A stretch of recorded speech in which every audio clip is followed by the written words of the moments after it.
Hello les amis, j'espère que vous allez bien et je vous retrouve aujourd'hui pour une nouvelle vidéo. Il s'agit de mon bilan 2021. Donc 2021 déjà ça a été une très bonne année au niveau des lectures. Je crois que j'ai jamais autant lu de livres en une année. En effet, j'ai lu pile 100 livres. Hein. Je vous dis exactement. Hein.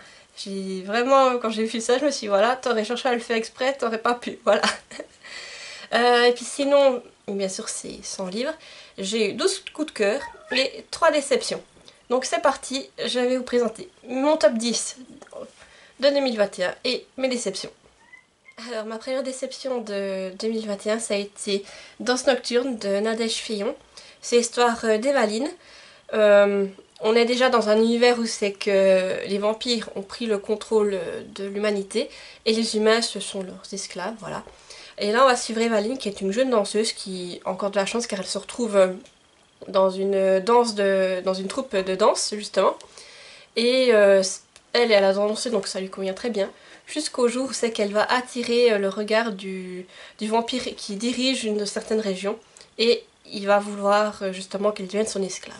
Et là les choses vont radicalement changer. Voilà pour le bref résumé. Donc là c'était un livre, j'ai mis 6 sur 10. C'était un livre que j'ai reçu de la masse critique Babelio. Voilà.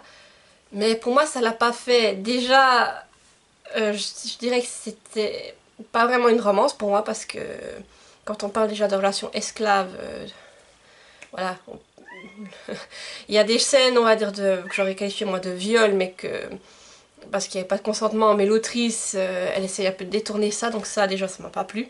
Alors voilà j'aurais très bien pu encaisser le fait que ce soit des viols, hein. Voilà c'est... J'ai quand même lu des livres on va dire plus surprenants que ça mais là le fait que justement on essaye de le cacher avec des tout d'un coup qu'elle tombe amoureuse de lui, des choses comme ça l'a déjà pas fait, c'était pas cohérent pour moi. Et je m'attendais à un univers plus exploité que ce que j'ai eu au final. Et voilà, pour moi ça a été une déception, je vous le cache pas. Il y en aura normalement une suite qui va sortir, mais je ne vais clairement pas l'acheter. Voilà. Voilà pour cette déception. Après, c'était un univers, voilà, avec les vampires, tout ça, ça aurait dû me plaire, mais là, ça l'a pas fait. Ma deuxième déception, ça a été Petit délice et Grand amour de Nora Roberts. Ce sont deux romances. Donc la première, c'est Tante Patron et son chef cuisinier. Voilà. Donc là, celle-ci, ce que j'ai déjà pas aimé, c'est le fait que c'était le patron qui se croit tout permis et qui croit que, parce que c'est son employé, il peut tout se permettre. Voilà, j'ai un peu l'impression de retrouver Christian Grey sans le sadomaso, on va être clair.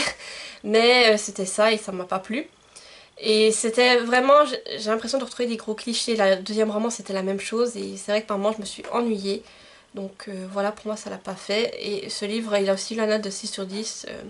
Voilà, cette année je crois que les déceptions que j'ai eues ça a tout été des 6 sur 10. J'ai pas été plus bas, heureusement, parce qu'il y a des années ça a été pire que ça, mais voilà, pour moi c'est quand même des déceptions. Et la deuxième romance en fait, c'est avec un séducteur, un chef cuisinier italien, un grand séducteur et avec sa responsable on va dire de tournée.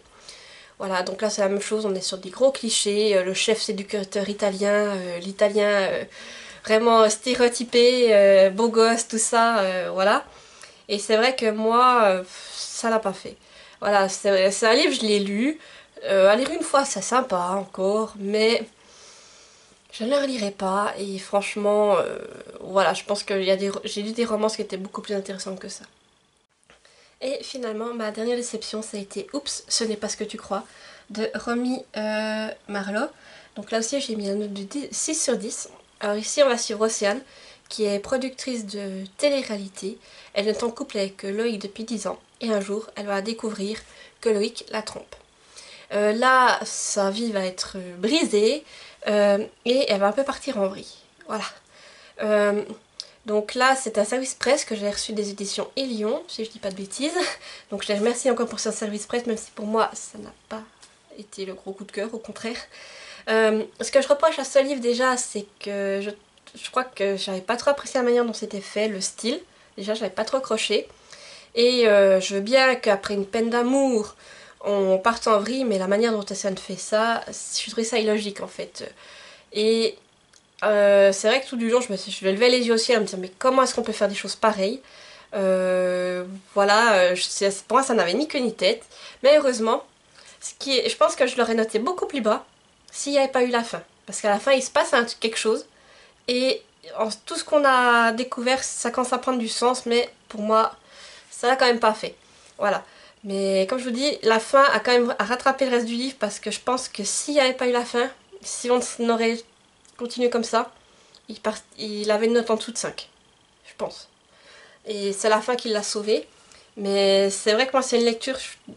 C'est vrai que j'ai pas trop accroché, je me suis un peu ennuyée en lisant. Et voilà, ça l'a clairement pas fait pour moi. Même si je pense que le style pourrait plaire à d'autres personnes, mais moi, c'est pas mon truc.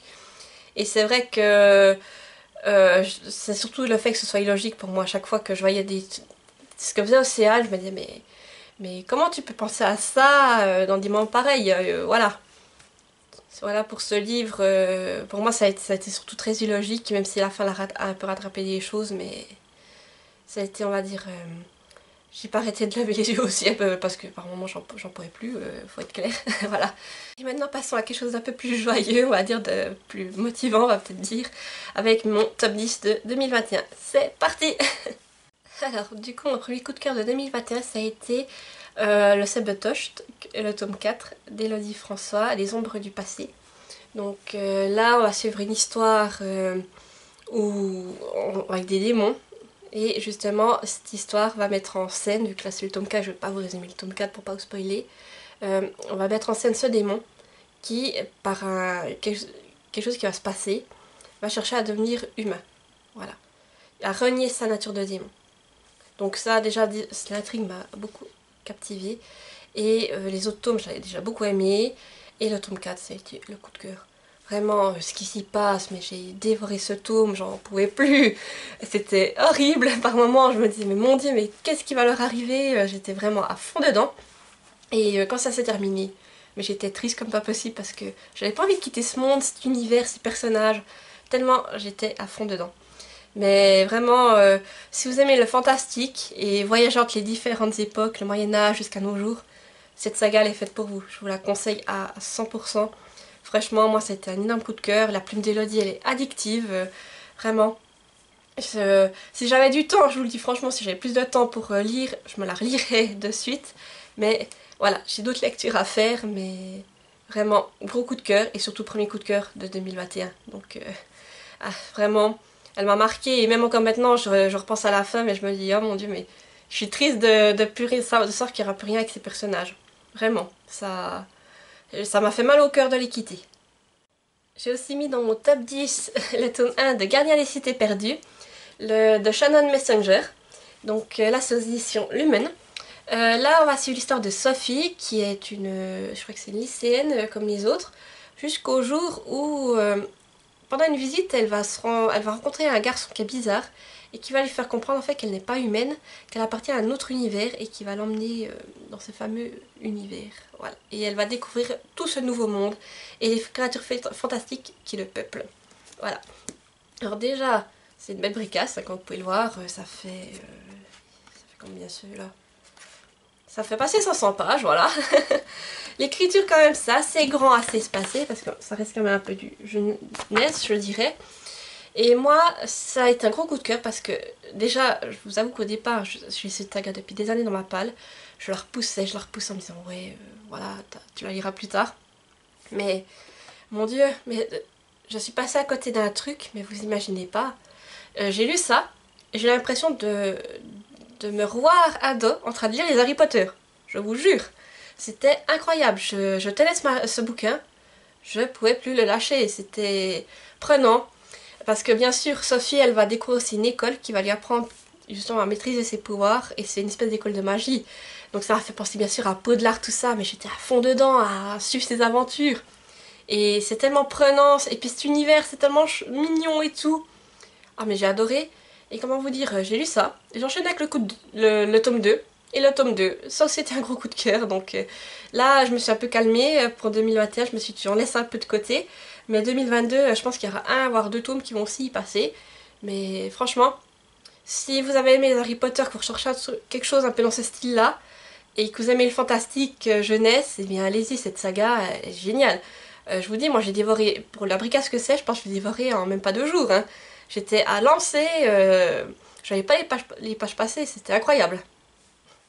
J'ai aussi mis le tome 3 de Grisha, de Leigh Bardugo, que j'ai beaucoup aimé la saga Grisha, le tome 1, le tome 2, même si ça n'a pas été des coups de cœur, mais le tome 3 ça a été le gros coup de cœur.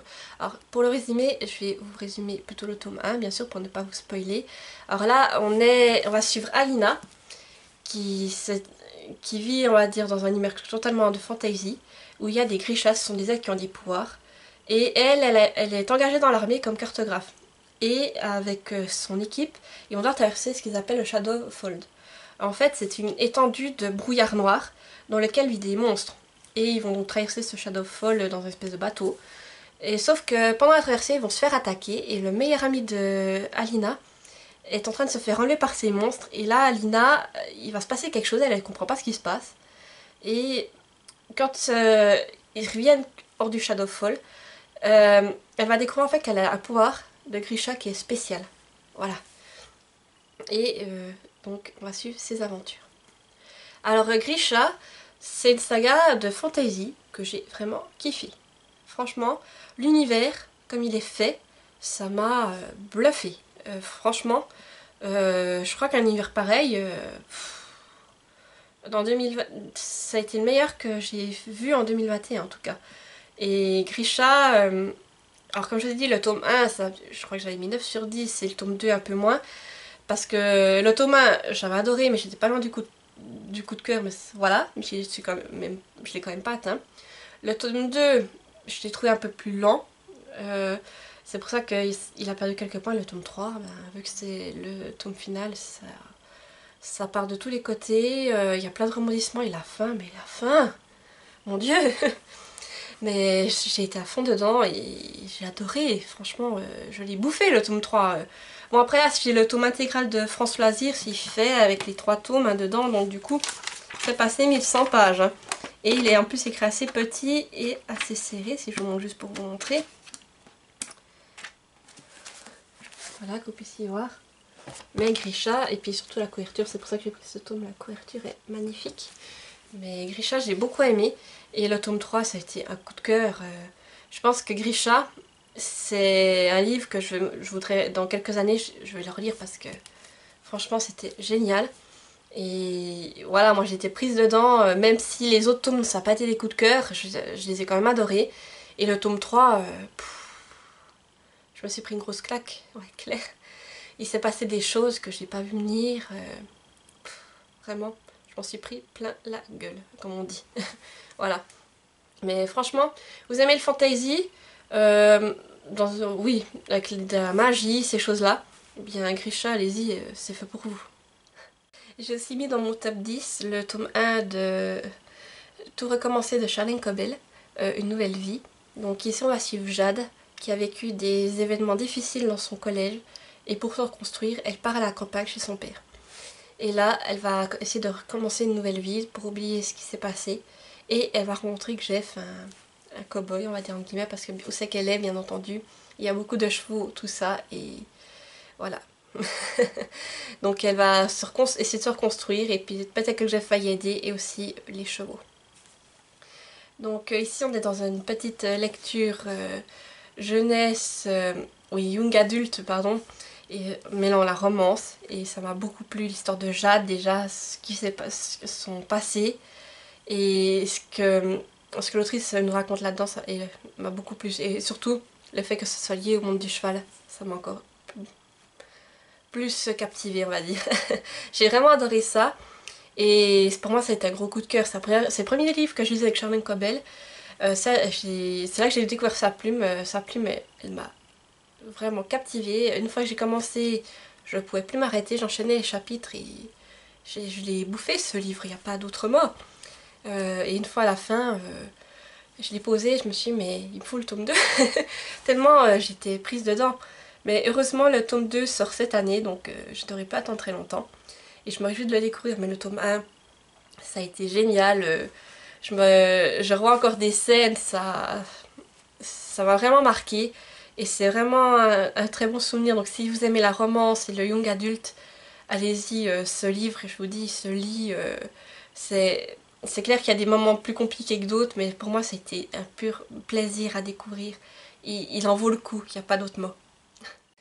J'ai aussi eu un gros coup de cœur avec le syndrome du spaghetti de Marie Vareille. Là on va suivre Léa qui a 16 ans, qui est passionnée de basket et qui sait qu'elle veut faire ça dans la vie. C'est sa passion, son rêve, son objectif, tout. Et de l'autre côté, il y a Anthony, qui lui a dû vivre sans son père. Et il vit donc seul avec sa mère et son frère qui lui enchaîne les gardes à vue. Et Anthony, de son côté, il a arrêté de rêver depuis bien longtemps. Si un jour leurs chemins vont se croiser, ils auraient jamais dû se revoir. Mais pourtant, quand la vie de Léa va s'écrouler, Anthony va beaucoup l'aider. Voilà. Donc moi ça a été un gros coup de cœur. Franchement c'est la première fois que je lisais du Marie Vareille. J'en avais beaucoup entendu parler, beaucoup de retours positifs, tout ça, et c'est pour ça qu'il me faisait envie. Et quand je l'ai commencé, la plume déjà m'a prise. Et l'histoire surtout, c'est une histoire qui est touchante, qui est belle. C'est vraiment très beau. J'ai adoré. Ça, vraiment, moi, ça a été le coup de cœur. C'est tout vraiment aussi très émouvant, tout ce qui s'y passe. Mais ça m'a... J'ai même plus de mots pour vous en parler, c'est génial. C'est un livre contemporain, que je dirais plus young adulte. Mais je vous dis, franchement, si vous aimez le basket et que vous avez envie de découvrir vraiment une belle histoire, lisez ce livre. J'ai pas d'autres mots. Je peux même plus vous en parler différemment parce que j'aimerais vous en dire plus, mais il m'a tellement marqué que je peux pas... je trouve plus mes mots. Voilà. Mais vraiment, le syndrome du spaghetti, allez-y. Franchement, moi, ça a été une très bonne lecture. Et vraiment, par moments, j'avais les larmes aux yeux.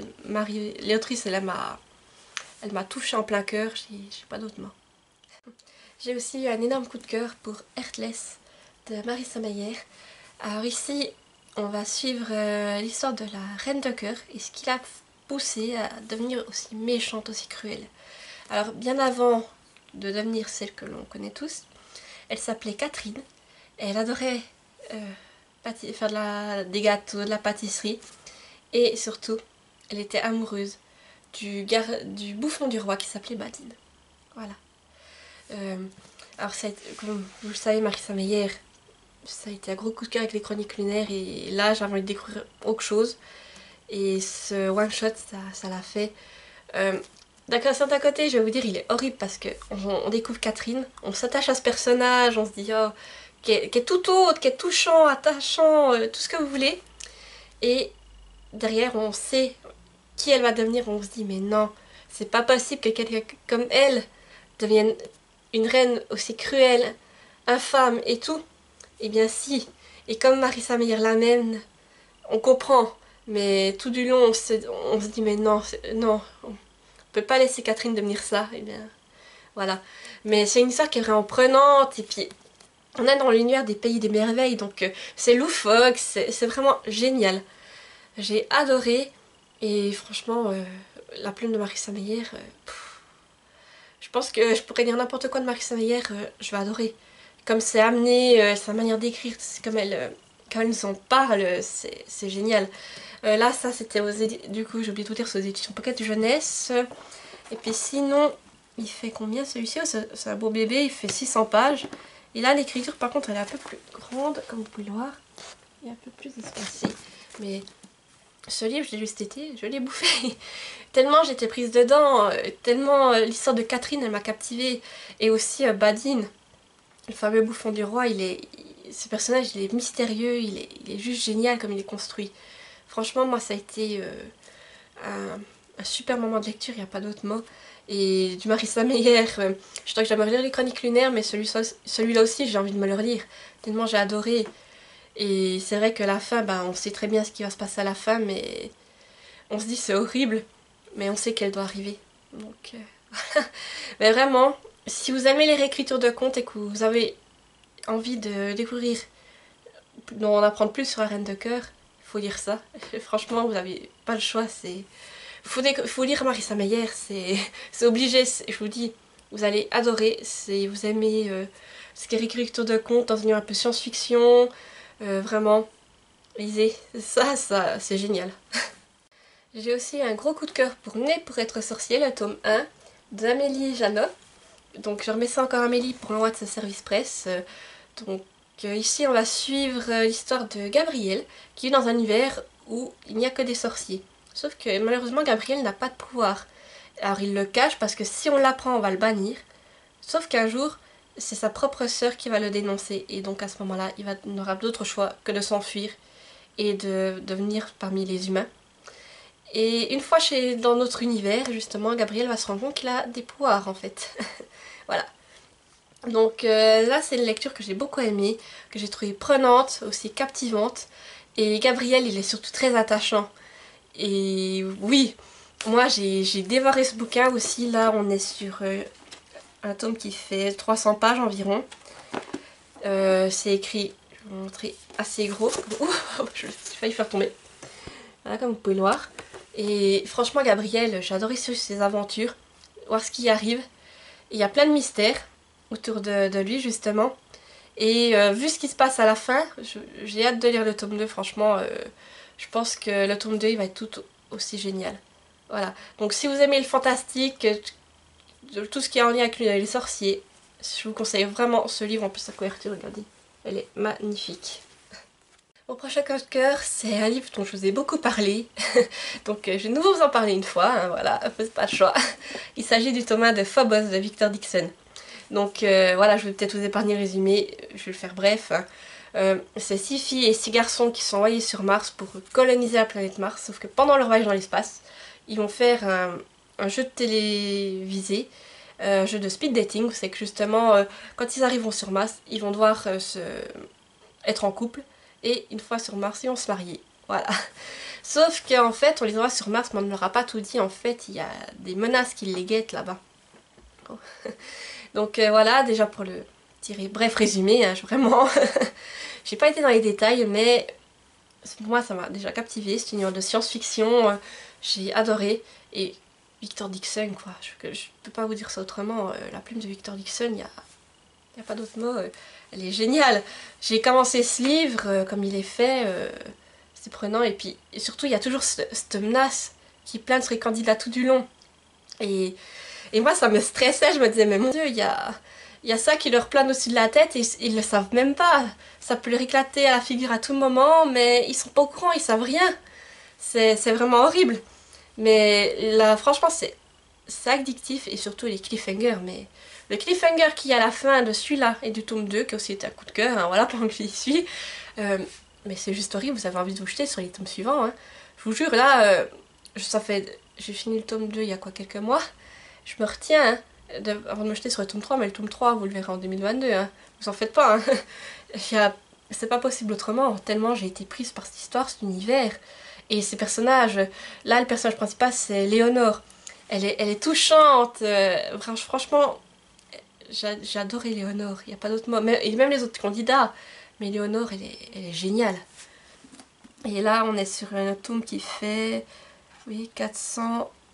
Un peu plus, ouais, 430... Un peu plus de 430 pages.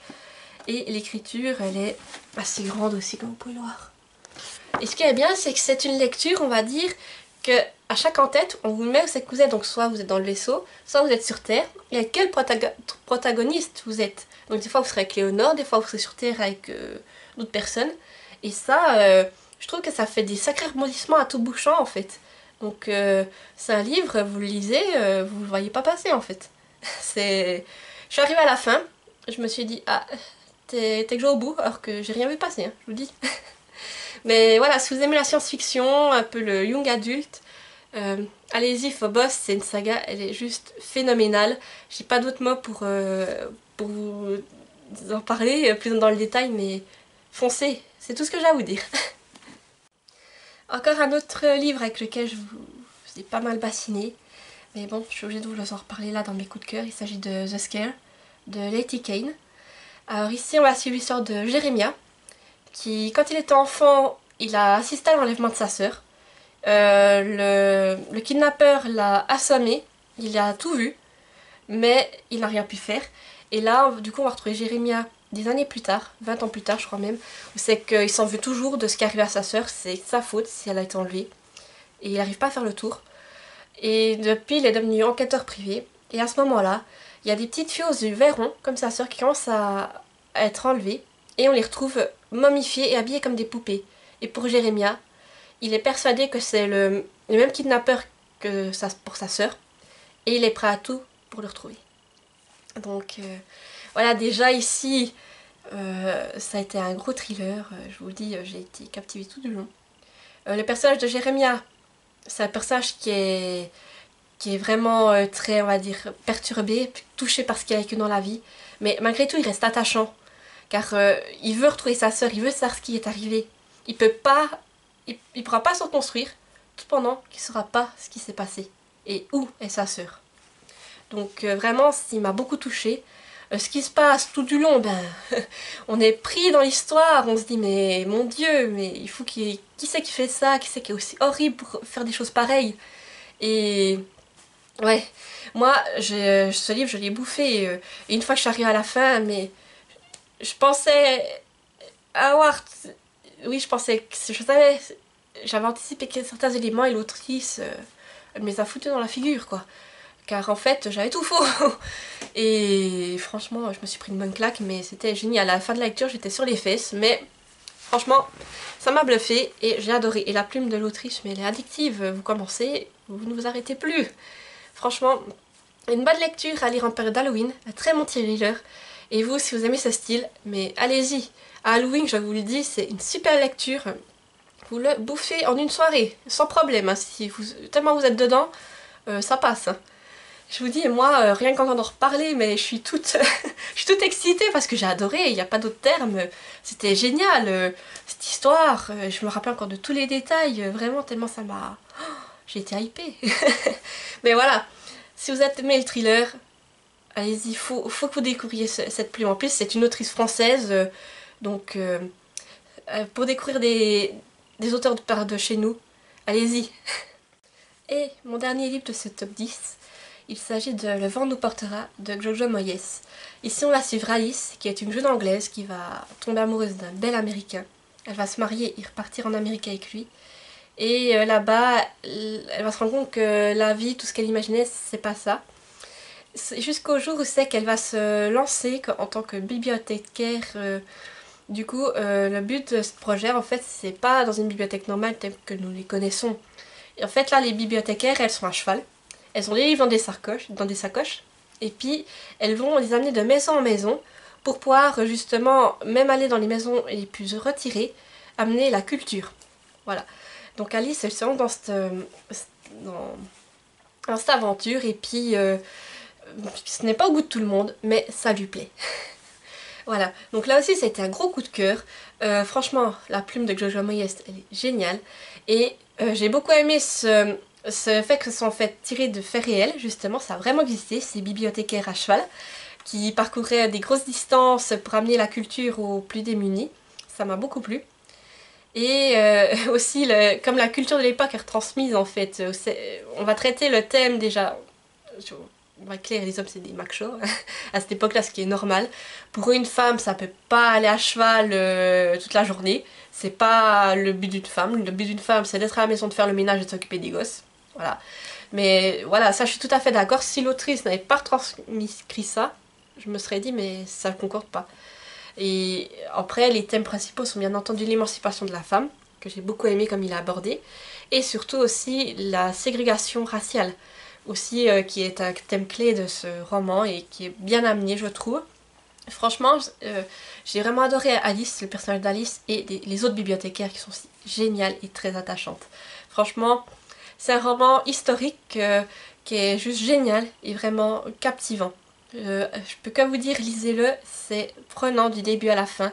Et Jojo Moyes, sa plume, il n'y a pas de mots pour la décrire. Elle est... Si vous avez lu Avant toi, que c'est un de ses gros succès, vous savez de quoi je parle en fait. Mais franchement, si vous cherchez une histoire, un contemporain historique, allez-y, ce livre, il est prenant et je suis sûre que vous allez passer un très bon moment, en plus en automne, ça passe super bien. Et si vous aimez aussi tout ce qui est un peu lié à l'univers du cheval, tout ça, c'est juste génial. Voilà, j'arrive au bout de cette vidéo bilan. J'espère qu'elle vous a plu. N'hésitez pas à me dire en commentaire, vous aussi, si vous avez des coups de cœur, combien vous en avez eu, et si vous avez aussi eu des déceptions. Et surtout, dites-moi combien de livres vous avez lus en 2021. Donc voilà, je vous dis alors à tout bientôt, portez-vous bien, et à plus. Bye bye.